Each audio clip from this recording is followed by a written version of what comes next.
Hi guys, मैं Ashutosh Sharma Indovision services के networking channel में आपका स्वागत करता हूँ।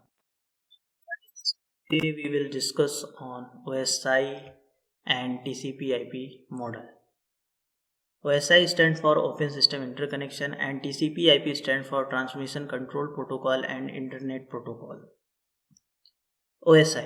The OSI reference model describes how data is sent and received over a network. This model breaks down data transmission over a series of 7 layers. Each layer has responsibility to perform specific tasks concerning sending and receiving data. The OSI has 7 different layers divided into 2 groups. The top 3 layers define how the application within the end station will communicate with each other as well as with users. The bottom 4 layers define how data is transmitted end to end. OSI का पूरा नाम open system interconnection model है। OSI model को ISO ने 1984 में develop किया था। ISO का पूरा नाम इंटरनेशनल ऑर्गेनाइजेशन फॉर स्टैंडर्डाइजेशन है। यह एक संस्था है। OSI मॉडल एक रेफरेंस मॉडल है, यानी इसका रियल लाइफ में कोई यूज नहीं होता है। रियल लाइफ में आप इसी के बेस पर बना हुआ TCP/IP मॉडल यूज करते हैं। TCP stands for transmission control protocol and internet protocol. OSI model को बेसिकली इसलिए बनाया गया था क्योंकि पिछले जमाने में डिफरेंट वेंडर आपस में कम्युनिकेट नहीं कर पाते थे, यानी जो डिफरेंट वेंडर्स के पीसीज या लैपटॉप्स होते थे उनको आपस में कम्युनिकेट कराना बड़ा मुश्किल होता था। यानी जो सेम वेंडर के होते थे वो आपस में इजीली कम्युनिकेट कर पाते थे, बट जो डिफरेंट वेंडर्स होते थे वो आपस में कम्युनिकेट नहीं कर पाते। तो अगर ऑर्गेनाइजेशन डिफरेंट वेंडर्स के पीसीज या लैपटॉप्स खरीदते थे या परचेज करते थे तो उनको आपस में कम्युनिकेट कराना बड़ा मुश्किल होता था। इन सब बातों को देखते हुए OSI मॉडल को बनाया गया। OSI मॉडल के माध्यम से डिफरेंट वेंडर के पीसी और लैपटॉप्स आपस में इजीली कम्युनिकेट करने लगे। OSI मॉडल के माध्यम से आप डेटा की जर्नी को भी समझ सकते हैं, यानी इसके माध्यम से आप समझ सकते हैं कि एक नेटवर्क में डेटा कैसे प्रोसेस करता है और कैसे एक नेटवर्क से दूसरे नेटवर्क में जाता है। OSI मॉडल 7 लेयर से मिलकर बना होता है। ये सभी लेयर्स डेटा के साथ कुछ ना कुछ प्रोसेसिंग करते हैं। OSI मॉडल डिसेंडिंग ऑर्डर में होता है, यानी जो नीचे का लेयर होता है, आखिरी लेयर, वो ऊपर आता है और जो पहला लेयर होता है वो नीचे आता है। आइए इन लेयर्स के बारे में जानते हैं। तो सबसे पहला जो लेयर होता है, यानी 7वां लेयर जो होता है वो एप्लीकेशन लेयर होता है। छठा जो लेयर होता है वो प्रेजेंटेशन लेयर होता है। 5वां लेयर सेशन लेयर होता है।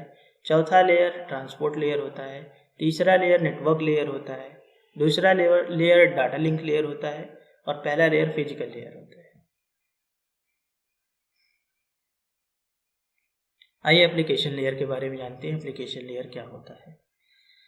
The application layer is the OSI layer closest to the end user, which means that both the OSI application layer and the user interact directly with the software application. Here are few good examples of this kind of events: file transfer, email, enabling remote access, network management activities, client server process, information location. Application layer user की application और network के बीच interface provide करती है। Application layer का काम क्या होता है? ह्यूमन और इंटरनेट के बीच इंटरफेस, यानी एक ऐसा माध्यम प्रोवाइड करना जिसके थ्रू ह्यूमन इंटरनेट को एक्सेस कर सके। एप्लीकेशन लेयर का काम क्या होता है? एप्लीकेशन लेयर यूज़र की एप्लीकेशन और नेटवर्क के बीच इंटरफेस प्रोवाइड करती है, जैसे कि एक वेब ब्राउज़र। फॉर एग्जाम्पल, अगर आज के समय में आप इंटरनेट को यूज़ करते हो तो इंटरनेट को यूज़ करते समय किसी न किसी वेब ब्राउज़र का इस्तेमाल करते हो। For example internet explorer, Mozilla Firefox, Google Chrome. Without इसके आप इंटरनेट एक्सेस नहीं कर पाते हो। तो एप्लीकेशन लेयर क्या करता है? एप्लीकेशन लेयर एक यूजर इंटरफेस प्रोवाइड करता है जिसके माध्यम से एक ह्यूमन इंटरनेट से इंटरेक्ट हो पाता है या कम्युनिकेट कर पाता है। यूजर की एप्लीकेशन जो होते हैं, एप्लीकेशन लेयर पे बहुत सारे प्रोटोकॉल्स यूज किए जाते हैं, जैसे HTTP hypertext transfer protocol, file transfer protocol, post office protocol, simple mail transfer protocol. ये बहुत सारे प्रोटोकॉल्स हैं जो एप्लीकेशन लेयर पे यूज किए जाते हैं। ये सभी प्रोटोकॉल्स नेटवर्क से इंटरेक्ट करने के लिए यूज किए जाते हैं। एप्लीकेशन लेयर कुछ टास्क परफॉर्म करती है, जैसे कम्युनिकेट करने वाले पार्टनर्स को एप्लीकेशन लेयर पहचानती है, डाटा की अवेलेबिलिटी को ट्रैक रखना, कम्युनिकेशन को सिंक्रोनाइज करना, बेसिक ईमेल सर्विस प्रोवाइड करना, फाइल ट्रांसफ़र प्रोवाइड करना यानी फाइल ट्रांसफ़र करना, ये सारे काम हमारे एप्लीकेशन लेयर पे होते हैं। Presentation layer. The presentation layer gets its name from its purpose. It presents data to the application layer and is responsible for data translation and code formatting. Think of it as the OSI model translator providing coding and conversion services. One very effective way of ensuring a successful data transfer is to convert the data into a standard format before transmission. Presentation layer OSI model की 6 layer होती है। ये layer data के presentation के लिए responsible होती है। ये लेयर ये वेरीफाई करती है कि जो डेटा सेंडर भेज रहा है वो रिसीवर साइड के समझ में आए। इसके लिए दोनों रिसीवर और सेंडर कुछ डेटा स्टैंडर्ड्स फॉलो करते हैं। यानी प्रेजेंटेशन लेयर का काम होता है कि डेटा के फॉर्मेट को बताना कि आपका डेटा किस फॉर्मेट में है। यानी डेटा आपका टेक्स्ट में है, ऑडियो में है, वीडियो में है, किस फॉर्मेट में है, उसको बताने का कार्य यानी उसे प्रेजेंट करने का कार्य हमारा प्रेजेंटेशन लेयर करती है। डाटा स्टैंडर्ड्स के कुछ एग्जांपल्स हैं, जैसे फॉर एग्जांपल टेक्स्ट के लिए RTF और ASCII, इमेजेस के लिए JPG GIF यूज किया जाता है, ऑडियो के लिए MP3 और WAV, मूवीज के लिए AVI MPEG। ये सारे हमारे डेटा स्टैंडर्ड्स हैं जिनके माध्यम से प्रेजेंटेशन लेयर डेटा के फॉर्मेट को बता पाता है कि आपका डेटा किस फॉर्मेट में है। इसके अलावा डेटा इंक्रिप्शन और कंप्रेशन डिकम्प्रेशन का भी कार्य हमारा प्रेजेंटेशन लेयर पे होता है। यानी कि फाइनली जब डेटा सेंडर की तरफ से रिसीवर को जाता है तो डेटा को इनक्रिप्ट कर दिया जाता है, यानी ऐसे भाषा में कर दिया जाता है, ऐसे लैंग्वेज में कर दिया जाता है ताकि रिसीवर साइड में जब जा रहा हो डेटा तो कोई उसे हैक ना कर ले और हैक करके ये ना पता कर पाए कि कौन सा डेटा सेंड हो रहा है। तो अगर डेटा जो इनक्रिप्ट यानी कि ऐसे भाषा में किया जा रहा है जिसे समझा ना जा सके। कंप्रेशन और डिकम्प्रेशन। कंप्रेशन का मतलब होता है किसी बड़े फाइल की साइज को छोटे साइज में कर देना। अगर किसी फाइल की साइज बड़ी है तो उसे कंप्रेस करके रिसीवर के साइड में भेजा जाता है और रिसीवर साइड में पहुंचते ही वो हमारा जो फाइल होता है वो एक्चुअल साइज में आ जाता है। उसको हम क्या बोलते हैं? डिकम्प्रेशन। तो प्रेजेंटेशन लेयर हमारा OSI मॉडल का 6 लेयर होता है। प्रेजेंटेशन लेयर का काम होता है डेटा को ट्रांसलेट करना, यानी ऐसे फॉर्मेट में बताना जिससे कि जो भी बंदा हो वो उसे समझ सके कि ये किस फॉर्मेट में है। फॉर एग्जांपल अगर आप जो भी कुछ सर्च करते हो तो आपको ये समझ में आता है कि क्या ये टेक्स्ट है, ऑडियो है, वीडियो है, किस फॉर्मेट में है, तो उसे बताने का कार्य हमारा कौन करता है? प्रेजेंटेशन लेयर करता है। प्रेजेंटेशन लेयर और हमारा क्या कार्य करता है?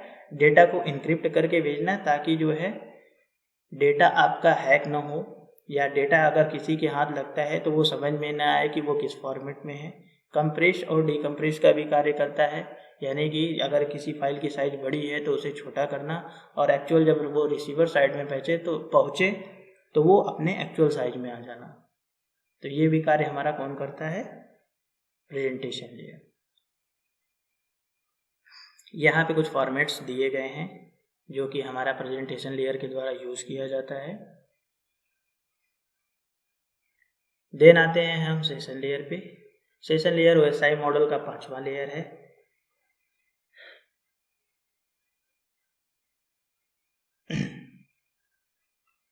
सेशन लेयर OSI मॉडल की 5वां लेयर है।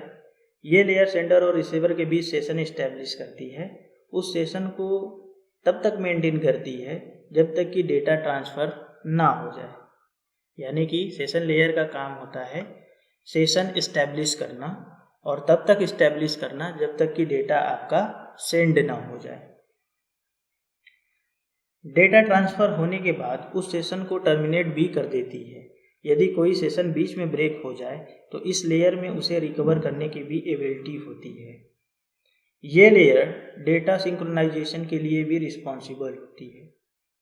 यानी ये इस लेयर का काम होता है सेशन इस्टेब्लिश करना, सेशन मेंटेन करना और सेशन टर्मिनेट करना। फॉर एग्जांपल, जब आप वेब ब्राउज़र का इस्तेमाल करते हैं तो फाइनली उसमें जो आप मल्टीपल टैब एक साथ ओपन करते हैं उसको मेंटेन करने का काम हमारा सेशन लेयर करता है। सेशन लेयर का काम क्या होता है?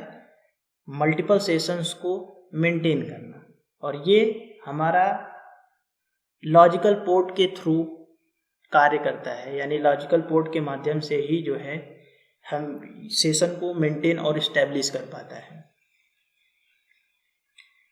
Full duplex, hard duplex session भी हमारा सेशन लेयर पे होता है। फुल डुप्लेक्स का मतलब होता है जब हम स्काइप के थ्रू वीडियो कॉलिंग वगैरह करते हैं तो वो हमारा फुल डुप्लेक्स सेशन होता है।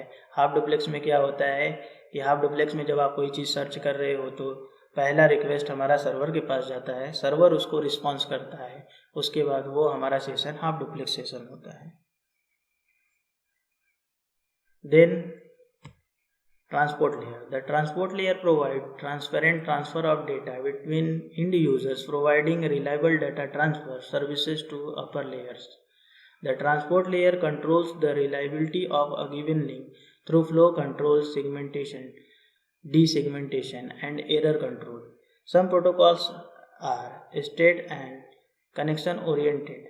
This means that the transport layer can keep track of the segments and retransmit those that fail. The transport layer also provides the acknowledgement of the successful data transmission and sends the next data if no errors occurred. Transport layer OSI model की 4th layer होती है। ये layer data के लिए reliable transfer के लिए responsible होती है। डेटा ऑर्डर में और एरर फ्री पहुँचे, ये इसी लेयर की जिम्मेदारी होती है। ट्रांसपोर्ट लेयर 2 तरह से कम्युनिकेट करती है, कनेक्शन लेस और connection oriented. Connection less communication के लिए UDP और कनेक्शन ओरिएंटेड के लिए TCP प्रोटोकॉल का यूज किया जाता है। कनेक्शन लेस कम्युनिकेशन फास्ट होता है, लेकिन ये डेटा के एरर फ्री होने और सही ढंग से पहुंचने की गारंटी नहीं देता है। कनेक्शन ओरिएंटेड कम्युनिकेशन डेटा के एरर फ्री होने और ढंग से पहुंचने की गारंटी देता है, और ये कम्युनिकेशन कुछ सर्विसेज भी प्रोवाइड करता है, जैसे सेगमेंटेशन। डेटा को भेजने से पहले छोटे छोटे सेगमेंट में कन्वर्ट किया जाता है। Second, sequencing. हर सेगमेंट को एक सीक्वेंस नंबर दिया जाता है, यानी कि जो डेटा छोटे छोटे पार्ट्स में डिवाइड किए जाते हैं उन्हें एक सीक्वेंस नंबर भी दिया जाता है, ताकि जब वो रिसीवर के साइड पहुंचे तो उसे ऑर्डर के थ्रू डेटा को पूर्ण तरीके से बनाया जा सके।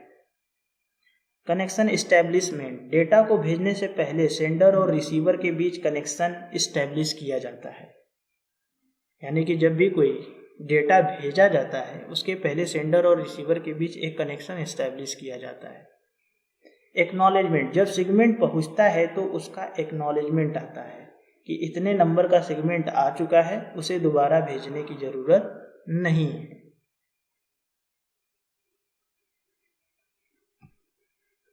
तो हमारा जो है ट्रांसपोर्ट लेयर का जो काम होता है वो end to end data transport करने का काम होता है।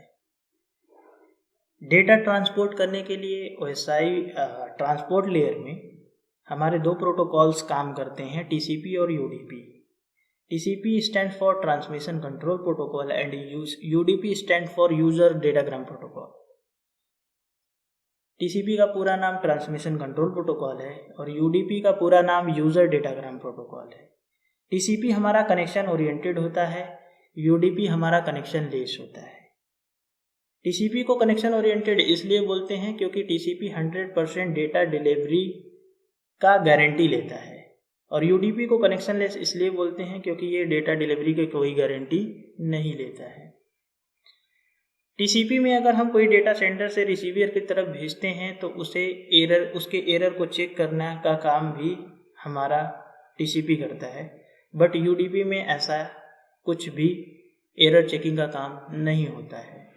अगर डेटा में कोई भी एरर आता है तो उसका रिपोर्ट भी TCP में मिलता है, UDP में ऐसी कोई व्यवस्था नहीं है। TCP UDP की अपेक्षा स्लो होता है, UDP TCP की अपेक्षा फास्ट होता है। TCP का हेडर साइज 20 बाइट होता है और UDP का हेडर साइज 8 बाइट होता है। TCP में एक्नॉलेजमेंट मिलता है, यानी किसी भी डेटा, जब कोई डेटा सेंडर रिसीवर को भेजता है और रिसीवर जब उसे रिसीव कर लेता है तो उसका एक्नॉलेजमेंट सेंडर को भेजता है कि आपने जो हमें डेटा भेजा था वो डेटा हमें मिल गया है। इसे एक्नॉलेजमेंट बोलते हैं। तो TCP में एक्नॉलेजमेंट होता है, UDP में एक्नॉलेजमेंट नहीं होता है। TCP कनेक्शन एस्टेब्लिश करने से पहले 3-वे हैंडशेकिंग कनेक्शन परफॉर्म करता है। 3-वे हैंडशेकिंग कनेक्शन में क्या होता है, एक सेंडर एक रिसीवर, सेंडर और रिसीवर दोनों जब आपस में कनेक्शन एस्टेब्लिश करते हैं TCP के थ्रू तो वो 3-वे हैंडशेकिंग कनेक्शन परफॉर्म करते हैं, जिसमें क्या होता है कि सेंडर जिसके साथ कनेक्शन एस्टेब्लिश करना चाहता है सर्वप्रथम एक सिंक्रोनाइजेशन मैसेज भेजता है। सिंक्रोनाइजेशन मैसेज इसलिए भेजता है कि सेंडर जिसके साथ कनेक्शन एस्टेब्लिश करने जा रहा है सामने वाला जो बंदा है यानी जो रिसीवर है वो अलाइव है या नहीं है। अगर सामने वाला बंदा अलाइव है यानी अगर वो सेंडर के साथ कनेक्शन एस्टेब्लिश करना चाहता है तो वो उसके सिंक्रोनाइजेशन मैसेज का एक्नॉलेजमेंट भेजेगा कि मैं आपके साथ कनेक्शन एस्टेब्लिश करना चाहता हूँ। उसके लिए आपके सिंक्रोनाइजेशन मैसेज का ये एक्नॉलेजमेंट है और ये मेरा खुद का सिंक्रोनाइजेशन मैसेज है जिसमें मैं ये चाहता हूँ कि मैं आपके साथ कनेक्शन एस्टेब्लिश करूँ। तो सर्वप्रथम सेंडर क्या करता है, सिंक्रोनाइजेशन मैसेज भेजता है। क्यों भेजता है, वो इसलिए भेजता है ताकि सामने वाला अलाइव है या नहीं है। अगर सामने वाला अलाइव है तो वो उसके सिंक्रोनाइजेशन मैसेज का एक्नॉलेजमेंट करेगा और अपना सिंक्रोनाइजेशन मैसेज सेंडर को भेजेगा कि मैं आपके साथ कनेक्शन एस्टेब्लिश करने के लिए तैयार हूँ। फाइनली जब रिसीवर के द्वारा सेंडर को सिंक्रोनाइजेशन मैसेज मिलता है तो फाइनल में सेंडर अपना एक्नॉलेजमेंट मैसेज भेजता है कि ठीक है मैं भी आपके साथ कनेक्शन एस्टेब्लिश करने के लिए तैयार हूँ। तब जा करके TCP में कनेक्शन एस्टेब्लिश होता है और डेटा ट्रांसफ़र होता है। ये हमारा TCP का 3-वे हैंडशेकिंग कनेक्शन फॉर्म है।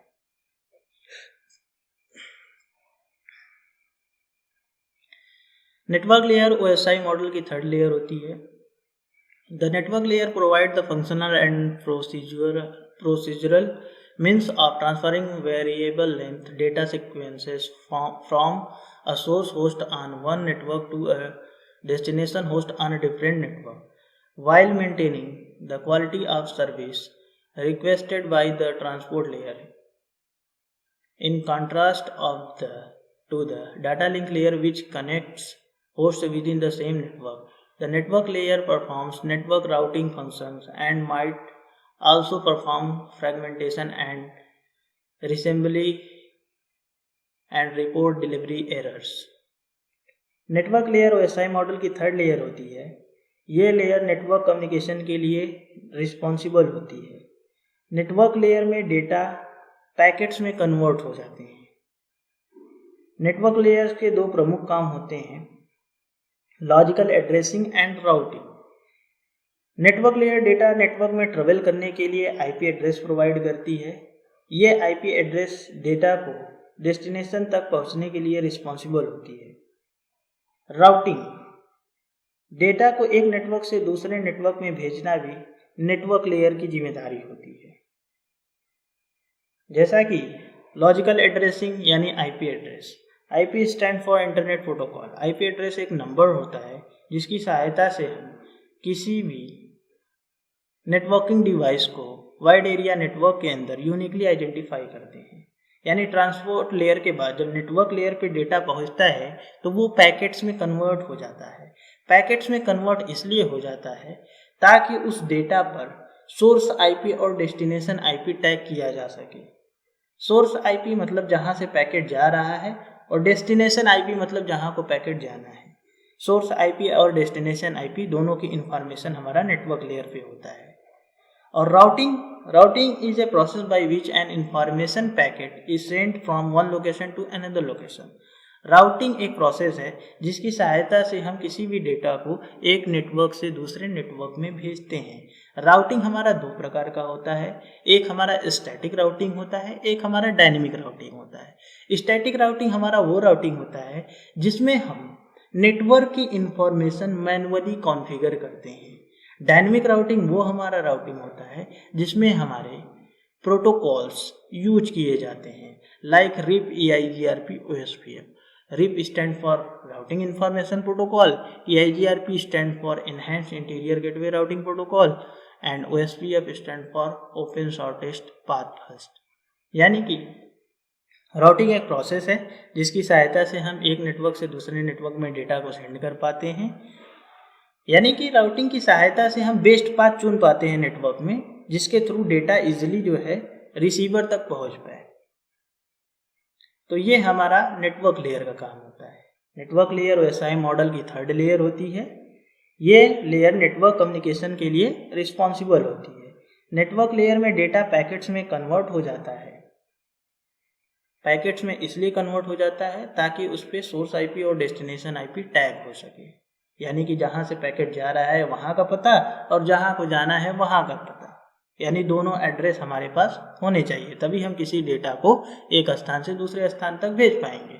विदाउट एड्रेस हम कोई भी data one location to another location send नहीं कर सकते हैं। तो ये हमारा जो आईपी एड्रेसिंग होता है वो हमारा लॉजिकल एड्रेस होता है। इसके अलावा जो है नेटवर्क लेयर पे हमारा राउटिंग होता है। राउटिंग के माध्यम से हम किसी भी डेटा को एक नेटवर्क से दूसरे नेटवर्क में भेज पाते हैं। राउटिंग हमारा कितने प्रकार का होता है? दो प्रकार का होता है, static routing and dynamic routing.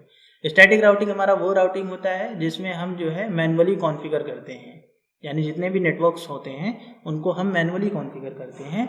Dynamic routing हमारा वो राउटिंग होता है जिसमें हम जो है प्रोटोकॉल्स का यूज करते हैं, like RIP, EIGRP and OSPF।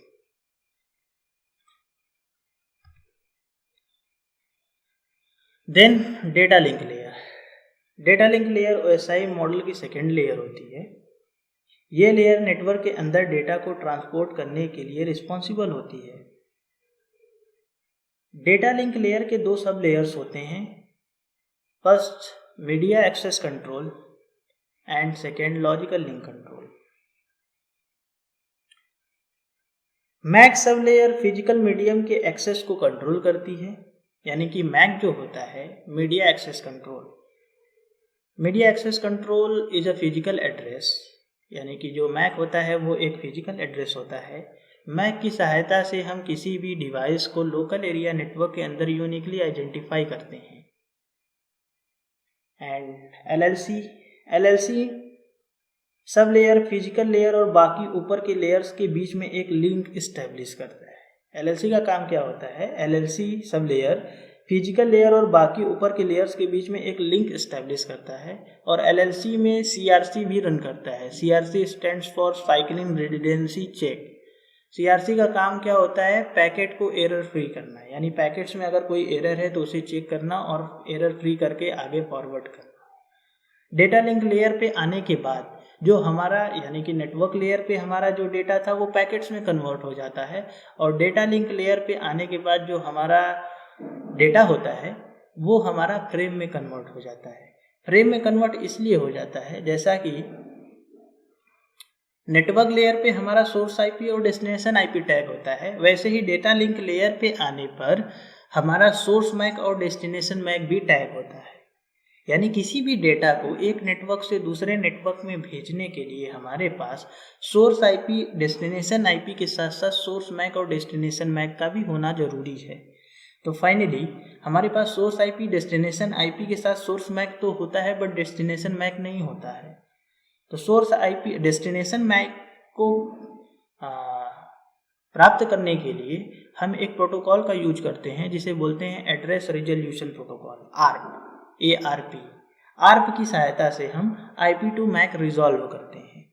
तो फाइनली डेटा लिंक लेयर पे आने पर जो डेटा हमारा होता है वो फ्रेम्स में कन्वर्ट हो जाता है, उस पर सोर्स आईपी और डेस्टिनेशन आईपी के साथ साथ सोर्स मैक और डेस्टिनेशन मैक भी टैग किया जाता है, ताकि जो सोर्स आईपी है वो नेटवर्क यानी वैन में जो है उस एड्रेस को आइडेंटिफाई कर पाए, यानी कि उस डिवाइस को आइडेंटिफाई कर पाए वैन में, और जो हमारा मैक है वो लोकल एरिया नेटवर्क में उसको आइडेंटिफाई कर पाए। तो डेटा लिंक लेयर का काम होता है। देन हमारा फिजिकल लेयर OSI मॉडल की फर्स्ट लेयर है। इस लेयर में डेटा बिट्स में कन्वर्ट हो जाता है। इस लेयर के द्वारा डेटा फिजिकल मीडियम के द्वारा ट्रांसफ़र किया जाता है, जैसे कि केबल्स। ये पूरे OSI मॉडल की एकमात्र ऐसी लेयर है जो वास्तव में फिजिकली के बीच कम्युनिकेशन इस्टेब्लिश करता है। दो फिजिकली यानी कि जो हमारा फिजिकल लेयर होता है, ये हमारा जो हमारा फ्रेम में जो डेटा होता है डेटा लिंक लेयर पे, जब वो फिजिकल लेयर पे पहुंचता है तो वो हमारा 0 और 1 के फॉर्म में हो जाता है, यानी बिट्स में कन्वर्ट हो जाता है। फिजिकल लेयर पे कुछ फंक्शंस काम करते हैं, जैसे डेटा रेट। ये लेयर डेटा रेट डिफाइन करती है कि जैसे 1 सेकंड में कितनी बिट्स ट्रांसफ़र होगी। सिंक्रोनाइजेशन भी हमारा फिजिकल लेयर पे होता है, जैसे ये लेयर सेंडर और रिसीवर को बीट लेवल पर सिंक्रोनाइज करती है। सिग्नल्स भी होते हैं, ये लेयर्स बिट्स को सिग्नल्स में कन्वर्ट करके भेजती है। तो ये हमारा फिजिकल लेयर का काम है। Then TCP/IP model. The TCP/IP model describes a set of general design guidelines and implementation of specific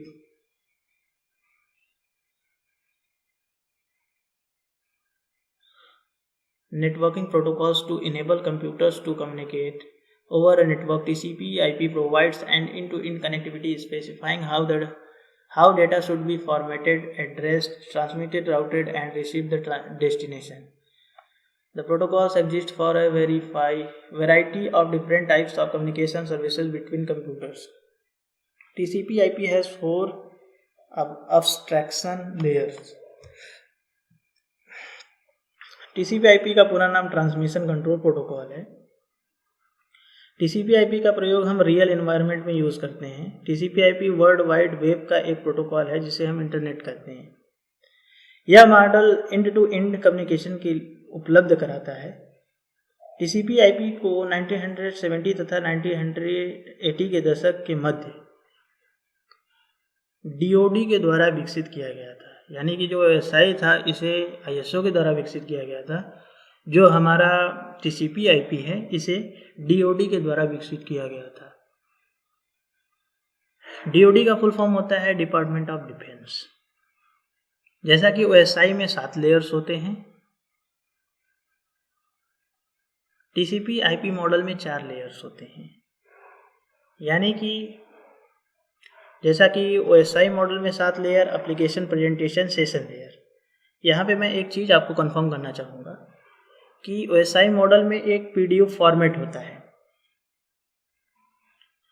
PDU का फुल फॉर्म होता है प्रोटोकॉल डेटा यूनिट, यानी कि जितने भी लेयर्स होते हैं सबका अपना एक डेटा फॉर्मेट होता है। जैसे कि एप्लीकेशन लेयर का PDU फॉर्मेट होता है डेटा, प्रेजेंटेशन लेयर का PDU फॉर्मेट होता है डेटा, एंड सेशन लेयर का PDU फॉर्मेट होता है डेटा। ट्रांसपोर्ट लेयर पे आने के बाद जो डेटा होता है वो सेगमेंट्स में कन्वर्ट हो जाता है। सेगमेंट्स में कन्वर्ट होने का मतलब ये है कि छोटे छोटे टुकड़ों में डिवाइड कर दिया जाता है ताकि डेटा को आसानी से एक नेटवर्क को दूसरे नेटवर्क में भेजा जा सके। उसके बाद ट्रांसपोर्ट लेयर के बाद नेटवर्क लेयर पे डेटा आने के बाद पैकेट्स में कन्वर्ट हो जाता है, यानी नेटवर्क लेयर का जो पीडीएफ फॉर्मेट होता है वो पैकेट्स होता है। और डेटा लिंक लेयर पे आने के बाद जो पैकेट्स से यानी नेटवर्क लेयर से जब वो डेटा लिंक लेयर पे पहुंचता है तो वो जो है हमारा डेटा फ्रेम्स में कन्वर्ट हो जाता है। उसके बाद फिजिकल लेयर पे आने के बाद वो बिट्स में कन्वर्ट हो जाता है। तो फाइनली पीडीएफ फॉर्मेट में इन तीनों लेयर्स का जो पीडीएफ फॉर्मेट है वो डेटा ही है। Application, presentation and session layer का जो पीडीएफ फॉर्मेट है वो क्या होता है? डेटा। इसलिए टीसीपी/आईपी मॉडल में इन तीनों लेयर को मिलाकर के एक लेयर बना दिया गया एप्लीकेशन, जिसका जो है पीडीएफ फॉर्मेट क्या होता है? डेटा। ट्रांसपोर्ट लेयर पे आकर के सेगमेंट्स में हो जाता है कन्वर्ट डेटा, इंटरनेट में पैकेट में। नेटवर्क इंटरफेस पे आकर के यानी कि जो हमारा डेटा लिंक लेयर है वो फिजिकल लेयर है, वो हमारे बिट्स एंड फ्रेम्स में कन्वर्ट हो जाते हैं। जैसा कि आप यहाँ पे देख सकते हैं, यहाँ पे ईथरनेट लिखा हुआ है। ईथरनेट एक लैन टेक्नोलॉजी होती है जिसकी सहायता से हम फिजिकल डिवाइसेस को एक दूसरे से कनेक्ट कर पाते हैं। तो फिजिकल लेयर में ही हमारे ईथरनेट्स भी आते हैं, यानी जो फ्रेम्स होते हैं, तो इनको मिला करके हमारा 2 लेयर बना दिया गया। यानी कि ओएसआई मॉडल में जो हमारे टोटल 7 लेयर्स थे, टीसीपी/आईपी लेयर में आकर के 4 लेयर हो गए। देन अब जानेंगे हम टेलनेट के बारे में। टेलनेट क्या होता है? What is telnet? Telnet stands for TCP/IP protocol that runs at application layer of a network. The Telnet protocol provides a standardized interface through which a program on one host may access the resources of another host, as through the client where a local terminal connected to the server. Protocol for remote login. The Telnet client uses an ephemeral port number while server uses port number 23 of TCP. Telnet एक protocol होता है, इसकी मदद से आप किसी network में एक कंप्यूटर से दूसरे कंप्यूटर को रिमोटली एक्सेस कर सकते हैं। टेलनेट को 1969 में डेवलप किया गया था। इसे RFC 854 में डिवाइड किया गया है, डिफाइन किया गया है। टेलनेट कनेक्शंस को वर्चुअल टर्मिनल कनेक्शन कहा जाता है। टेलनेट के माध्यम से आप बिना किसी होस्ट के पास फिजिकली जाए भी उससे इंफॉर्मेशन एक्सेस कर सकते हैं या प्रोग्राम रन करवा सकते हैं। इससे आपका टाइम भी बचता है और एफर्ट भी कम लगता है। किसी डिवाइस को टेलनेट करते समय आप उसका लॉगिन पासवर्ड यूज करते हैं। एक बार उस डिवाइस में लॉगिन होने के बाद आप उसे किसी लोकल यूजर की तरह एक्सेस कर पाते हैं। टेलनेट को पब्लिक नेटवर्क में यूज करना सेफ नहीं माना जाता है, इसलिए पब्लिक नेटवर्क में किसी होस्ट को रिमोटली एक्सेस करने के लिए SSH यानी सिक्योर सेल का यूज किया जाता है। SSH भी टेलनेट की तरह ही होस्ट को रिमोटली एक्सेस करने के लिए होता है, लेकिन ये टेलनेट से अधिक सिक्योर होता है। टेलनेट को सिर्फ प्राइवेट नेटवर्क्स में ही यूज करना सेफ माना जाता है। तो टेलनेट का यूज हम बेसिकली, जैसे फॉर एग्जांपल अगर देखा जाए कि मान लीजिए आप किसी कंपनी में काम करते हैं और आपके कंपनी के ब्रांचेस कई जगहों पर हैं। जैसे कि आप मेन ब्रांच लखनऊ में बैठते हैं और आपका एक ब्रांच बनारस में है, दूसरा जौनपुर में है। जौनपुर वाले ब्रांच में यदि डिवाइस में कोई प्रॉब्लम आता है तो उसके लिए या तो आप मैनुअली जाकर के डिवाइस पे बैठकर ऑपरेट करेंगे। यदि आप ऐसा नहीं चाहते हैं तो आप टेलनेट की सहायता से उस डिवाइस को एक्सेस करके जो भी प्रॉब्लम्स है उसे सॉर्ट आउट कर सकते हैं। तो टेलनेट एक प्रक्रिया है जिसकी सहायता से हम किसी भी डिवाइस को रिमोटली एक्सेस करते हैं। टेलनेट जो हमारा होता है वो टीसीपी का पोर्ट नंबर 23 यूज करता है। अब इसके आगे हम जानेंगे टेलनेट कैसे कॉन्फ़िगर किया जाता है सिस्को डिवाइसेस पे। तो ये हमारा लैब है जिसमें हमारे 3 राउटर्स लगे हुए हैं first router, second router and third router. Router first और सेकेंड के बीच जो हमारा नेटवर्क चल रहा है वो है 192.168.10.0। कौन सा नेटवर्क चल रहा है? 192.168.10.0 CIDR 24, जिसके हिसाब से राउटर फर्स्ट के फास्ट इथरनेट 0x0 पे IP जो कॉन्फ़िगर होगी वो होगी 192.168.10.1 एंड राउटर सेकेंड के यानी कि जो राउटर फर्स्ट से सेकेंड कनेक्ट है और जिस इंटरफेस से कनेक्टेड है इन दोनों के बीच सेम नेटवर्क चलेगा और दोनों की IP अलग अलग होगी। तो इस वाले इंटरफेस पे IP आपकी पड़ेगी 192.168.10.2 CIDR 24।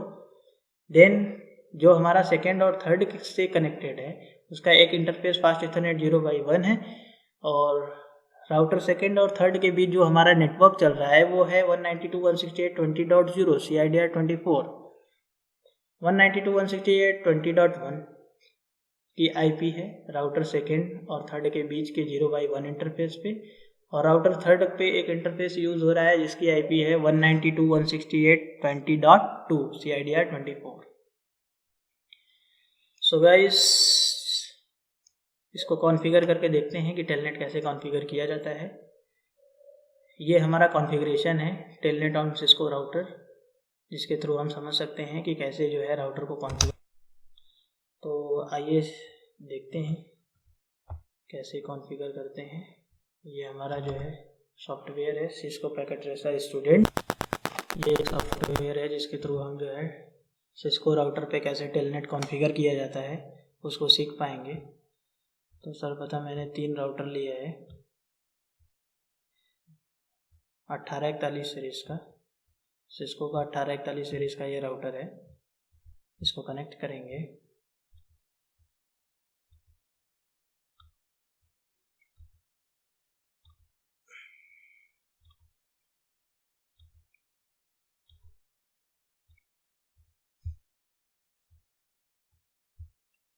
जैसा कि आप देख रहे हैं कि राउटर सारे कनेक्ट हो चुके हैं। अब एड्रेसिंग कर लेते हैं। राउटर फर्स्ट और सेकंड के बीच एड्रेस चल रहा है 192.168.10.0 CIDR 24 और राउटर सेकंड और थर्ड के बीच एड्रेस चल रहा है 192.168.20.0 CIDR 24 और राउटर फर्स्ट के फर्स्ट इंटरफेस पे 192.168.10.1 IP एड्रेस कॉन्फ़िगर है और राउटर सेकंड के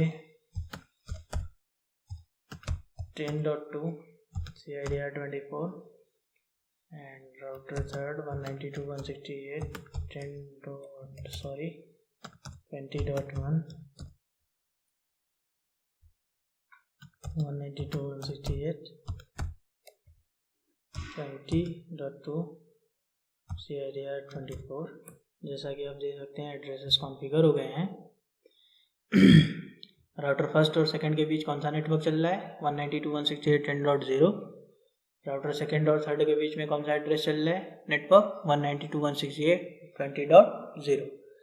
इसके आधार पे राउटर फर्स्ट के 0x0 वाले इंटरफेस पे हमारा IP एड्रेस जो कॉन्फ़िगर होगा वो होगा 192.168.10.1 और राउटर सेकेंड के फर्स्ट वाले इंटरफेस पे IP एड्रेस कॉन्फ़िगर होगा 192.168.10.2 CIDR 24 और जो राउटर सेकेंड थर्ड से कनेक्टेड है उसके 0x1 वाले इंटरफेस पे IP एड्रेस कॉन्फ़िगर होगा 192.168.20.1 CIDR 24 एंड राउटर थर्ड के फर्स्ट इथरनेट 0x0 पे IP एड्रेस कॉन्फ़िगर होगा 192.168.20.2। तो ये हमारा राउटर फर्स्ट है। ये CLI मोड है। CLI का full form command line interface होता है। तो सर्वप्रथम हम यहाँ पे नो करते हैं, उसके बाद हम यूज़र मोड में आ जाते हैं। यूज़र मोड में आने के बाद कमांड टाइप करते हैं इनेबल के बाद कॉन्फ़िगर। इनेबल जैसे ही करते हैं इंटर वैसे ही हम प्रिविलेज मोड में आ जाते हैं। ये जो राउटर हैच का सिंबल है इसको हम प्रिविलेज मोड बोलते हैं। प्रिविलेज मोड हमारा वो मोड होता है जिसमें हम जितनी भी कॉन्फ़िगरेशन करते हैं उन्हें हम देख पाते हैं कि क्या कॉन्फ़िगरेशन की गई है, इसलिए इस मोड को ट्रबल शूट मोड भी बोला जाता है। देन हम कॉन्फ़िगर टर्मिनल कमांड टाइप कर रहे हैं। कॉन्फ़िगर टर्मिनल कमांड इसलिए टाइप कर रहे हैं ताकि हम ग्लोबल मोड में एंट्री ले सकें। ग्लोबल मोड हमारा वो मोड होता है जिसमें सारी कॉन्फ़िगरेशन की जाती है। तो यहाँ पे सर्वप्रथम host name R1, enable password Cisco. ठीक, राउटर में पासवर्ड दो तरीके से लगते हैं, एक सिंपल होता है, एक इनक्रिप्टेड होता है। तो इनक्रिप्टेड पासवर्ड के लिए इनेबल सीक्रेट कमांड का यूज करते हैं और सिंपल पासवर्ड के लिए इनेबल पासवर्ड का यूज करते हैं। तो मैंने यहाँ पे सिंपल पासवर्ड लगाया है, enable password Cisco. Then user name R1 and password भी R1 दे देते हैं।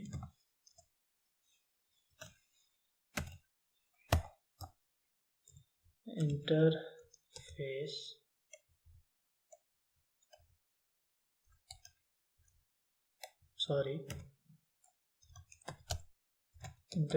Fast Ethernet 0/0 IP address 192.168.10.1 CIDR 25.255.255.0 no shutdown, no shut down के बीच में स्पेस रहेगा। यहाँ पे देख सकते हैं कि जो भी आईपी एड्रेस कॉन्फ़िगर किया जाता है, जैसे ही हम इंटरफेस फास्ट इथरनेट 0/0 लिखते हैं वैसे ही हम इंटरफेस मोड में आ जाते हैं और यहाँ पे आईपी एड्रेस कॉन्फ़िगर किया है मैंने 0/0 पे 192.168.10.1। अब जैसा कि एक नेटवर्क्स को, यानी जो डिफरेंट नेटवर्क्स हैं उनको आपस में कम्युनिकेट कराने के लिए यहाँ पे हम स्टैटिक राउटिंग का यूज करेंगे। तो स्टैटिक राउटिंग कैसे कॉन्फ़िगर करते हैं वो देख लेते हैं। यहाँ पे आईपी राउट 192.168.255.255.0 192.168.10.2। स्टैटिक राउटिंग में क्या होता है कि मैनुअली हम नेटवर्क की इंफॉर्मेशन अपने राउटर पे देते हैं, वो भी उस नेटवर्क की इंफॉर्मेशन देते हैं जो हमसे डायरेक्टली कनेक्टेड नहीं है। डायरेक्टली कनेक्टेड नेटवर्क की इंफॉर्मेशन नहीं देते हैं, जो हमसे डायरेक्टली कनेक्टेड नहीं है उनकी इंफॉर्मेशन देते हैं।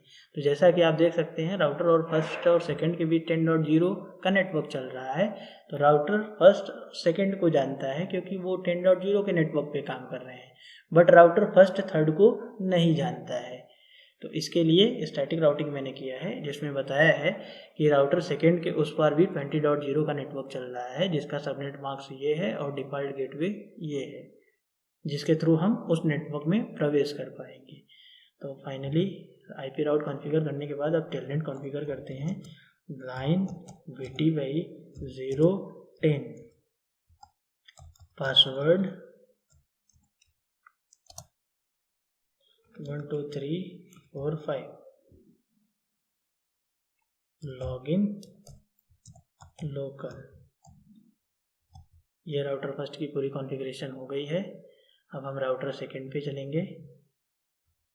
राउटर सेकंड के CLI मोड में जाएंगे, यहाँ पे नो करेंगे, enable configure terminal,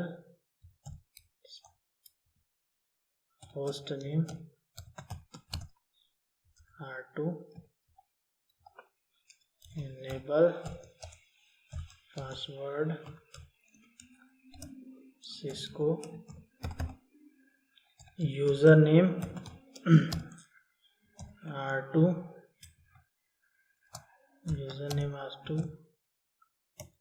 password R2, interface fast Ethernet 0/0 IP address 192.168.10.2 CIDR 255.255.255.0 no shut down, exit interface face fast Ethernet 0/1 IP address 192.168.20.1 CIDR 25.255.255.0 no shutdown. अब यहाँ पे हम स्टैटिक राउटिंग कॉन्फ़िगर नहीं करेंगे क्योंकि राउटर फर्स्ट जो है वो सेकंड से कनेक्टेड था, थर्ड को नहीं जानता था क्योंकि वो उससे डायरेक्टली कनेक्टेड नहीं था। राउटर सेकंड की अगर बात करें तो राउटर सेकंड फर्स्ट को भी जानता है और थर्ड को भी जानता है, इसलिए ये दोनों जो राउटर फर्स्ट और थर्ड है वो राउटर सेकंड से डायरेक्टली कनेक्टेड है, इसलिए इस पर स्टैटिक राउटिंग कॉन्फ़िगर नहीं करेंगे। क्योंकि स्टैटिक राउटिंग का जो फंडा होता है उसमें यही कहा जाता है कि जो डायरेक्टली कनेक्टेड नहीं है सिर्फ उनकी इन्फॉर्मेशन दी जाती है, जो डायरेक्टली कनेक्टेड है उनकी इन्फॉर्मेशन नहीं दी जाती है। तो इस वजह से राउटर सेकंड पे हम स्टैटिक राउटिंग कॉन्फ़िगर नहीं करेंगे।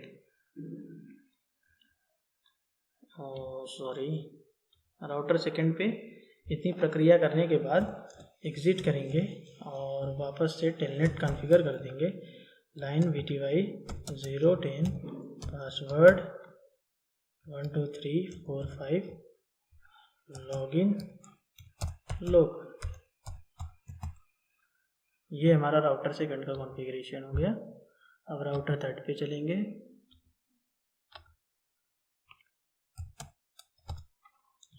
Enable configure terminal host name R3। अगर इसे आप चेंज करना चाहते हैं तो फिर से इस मोड में जाएंगे और यहाँ पे दे देंगे, चेंज हो जाएगा। Enable password Cisco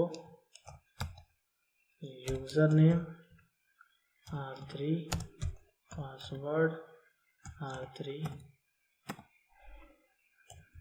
interface fast Ethernet 0/0 IP address 192.168.20.2 subnet marks 255.255.255.0 no shut down. ये R3 का IP एड्रेस अभी कॉन्फ़िगर हुआ है। अब IP राउट कॉन्फ़िगर करेंगे। जैसा कि मैं पहले ही बताया कि जैसे राउटर फर्स्ट थर्ड को नहीं जानता था वैसे राउटर थर्ड भी फर्स्ट वाले राउटर को नहीं जानता है। तो जिस तरीके से राउटर फर्स्ट पे हम 20.0 की नेटवर्क की इन्फॉर्मेशन दिए थे कि सेकंड के उस पार यानी राउटर सेकंड के उस पार 20.0 का नेटवर्क चल रहा है, वैसे ही राउटर थर्ड को बताएंगे कि सेकंड के उस पार राउटर फर्स्ट में जो है 10.0 का नेटवर्क चल रहा है। तो 192.168.10.0 सबनेट मार्क्स 255.255.255.0 192.168 यहाँ पे गेटवे होगा 20.1। उसके बाद कॉन्फ़िगर करेंगे line VTY 010 password 12345 login local. तो यहाँ पे हम टेलनेट कॉन्फ़िगर कर चुके हैं। एक बार पिंग करके देख लेते हैं। पिंग का पूरा नाम होता है पैकेट इंटरनेट ग्रुपर, जिसकी सहायता से हम फिजिकल कनेक्टिविटी नेटवर्क के फिजिकल कनेक्टिविटी को चेक करते हैं। तो पिंग करते हैं 192.168.20.1 से। तो यहाँ पे पैकेट सेंड हो रहा है, 80% सेंड हुआ है। एक बार और पिंग करा लेंगे तो 100% हो जाएगा। उसके बाद 10.2 से कराते हैं। यहाँ पे 100% पैकेट रीच कर रहा है। 10.1 से कराते हैं, यहाँ पे 80% हुआ है। सर्वप्रथम पैकेट फेल्ड इसलिए हो जा रहा है 20% क्योंकि हमारे पास डेस्टिनेशन मैक की इन्फॉर्मेशन नहीं होती है, इसलिए सर्वप्रथम पैकेट फेल हो जाते हैं। जब हमारे पास डेस्टिनेशन मैक की इन्फॉर्मेशन हो जाती है तो फिर पैकेट 100% रीच करता है। तो यहाँ पे हम देख सकते हैं। अब ध्यान से देखने वाली बात यह है कि हम राउटर 3 पे बैठे हुए हैं, यानी राउटर 3 पे कॉन्फ़िगरेशन अभी चल रहा था। अब यहाँ से बैठ करके राउटर फर्स्ट को एक्सेस करेंगे टेलनेट के थ्रू। तो टेलनेट राउटर फर्स्ट की IP हमारी है 192.168 10.1। जैसा कि आप देख सकते हैं कि राउटर फर्स्ट की हमारी आईपी क्या है 192.168.10.1 192.168.10.1 और हम किस राउटर पे हैं, थर्ड वाले राउटर पे। तो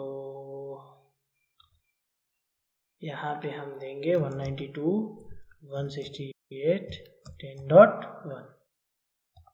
अब जैसा कि यहाँ पे यूज़र नेम मांग रहा है तो यूज़र नेम में राउटर फर्स्ट का यूज़र नेम देंगे। पासवर्ड में क्या देंगे, पासवर्ड यहाँ पे शो नहीं हो रहा है, user name R1, password sorry एक बार चेक कर लेता हूँ। राउटर फर्स्ट पे जाते हैं, यहाँ पे हमने यूज़र नेम R1 और पासवर्ड सॉरी गलती से ये यहाँ पे कैपिटल में लिखा हुआ है तो वहाँ पे भी कैपिटल में ही लेंगे। तो राउटर थर्ड पे आएंगे और यहाँ पे telnet 192.168.10.1 user name capital R1 password capital R1। यहाँ पे देख सकते हैं कि हम R1 को अब यहाँ से एक्सेस कर पा रहे हैं R3 में बैठकर। यहाँ पे इनेबल करेंगे तो यहाँ पे user name password enable password मैंने सिस्को सेट किया था तो यहाँ पे सिस्को। अब हम R1 के अंदर हैं, अब R1 पे हम जो भी कॉन्फ़िगरेशन करना चाहें वो कर सकते हैं। अब यहाँ से अगर आप राउटर 2 को भी एक्सेस करना चाहते हैं तो 192.168.20.2 यूज़र ने मांग रहा है, इसका भी R2 password R2 sorry user name R2 password R2। एक सेकेंड,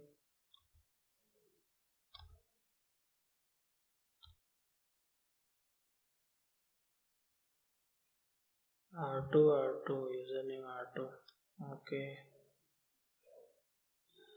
स्मॉल कॉन्फ़िगर है, एक बार देख लेते हैं फिर से। तो यहाँ पे टेलनेट करेंगे तो टेल लिखने के बाद 10.2 से एक्सेस करते हैं R2 हम यहाँ पे R2 यहाँ पे राउटर 2 कॉन्फ़िगर हो गया है, एक्सेस हो गया है। इसका भी पासवर्ड मैंने सिस्को डाला था। यहाँ पे हम देख पा रहे हैं ये राउटर 2 भी एक्सेस हो रहा है। तो इस तरीके से टेलनेट की सहायता से हम किसी भी डिवाइस को रिमोटली एक्सेस कर सकते हैं। तो टेलनेट का कॉन्फ़िगरेशन हो गया है। Thanks for watching my videos. Video आपको कैसा लगा कमेंट में ज़रूर बताएं।